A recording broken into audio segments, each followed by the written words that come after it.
to part 2 of the Jerkai saber spinning dual wield. Last time around I talked to you about directionality, about the simultaneous, the alternating, and the opposing. Okay, now as we move into it, basically those were the nuts and bolts of all of the moves in this section. Everything is reducible to those.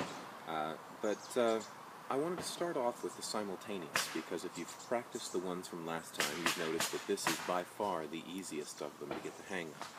So let's deal with simultaneous and what you can do with that. Okay, we're going to start with simultaneous downward for this tutorial. So after you've gotten the hang of the simultaneous downward spins, I'm showing them to you on this angle this time. They look like this on the side. After you've got the hang of that, when we were dealing with the single saber, after you figured out the first spin, the next thing we dealt with was the crossover. Okay, basically just this. Alright, so we're going to do that with these. Now the trick here is to not hit the sabers against each other. So one of your arms is going to have to come high, the other one's going to have to come low. Venturius has a pretty good tutorial about this one as well, so I'm drawing on a lot of that for this tutorial because he hit it pretty spot on.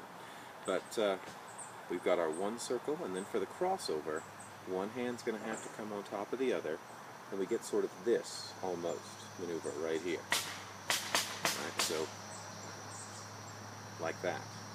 And then the next time around, you notice I switched hands.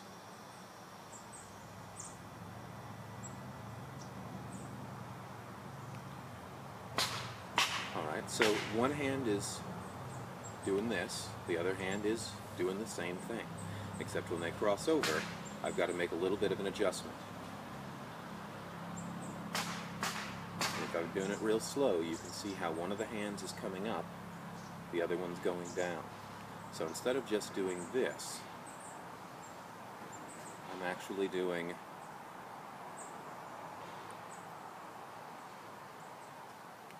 over-exaggerating it here, but imagine kind of the Zoro's, or the Zoro Z, except without one of the branches. I'm hitting up here, then over here, then down here, and then over here. If I separate it out as far as I can here, and then we bring it closer into the middle. Alright, so that's the downward figure 8.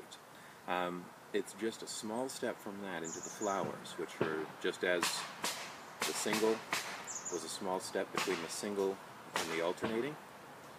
There's a small step between this and this.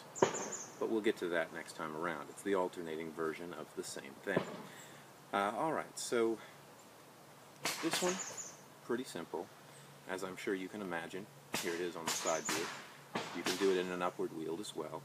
I also, though, wanted to talk about the clock face as early as we could here. Because if you recall, when we were dealing with single saber, got the tree there, the clock face was that 4-beat. I got a beat at 3, a beat at 6, a beat at 9, and a beat at 12. Alright, applying the clock face to simultaneous sabers, or simultaneous clock face, if this is a single beat, the next beat, my body's going to be in the way. So I've got to bring the back saber in front. This is the next beat down here. Next beat is an upward. Next beat is over. Now for that over, I'm pulling them back like this, and then turning my body to complete the beat.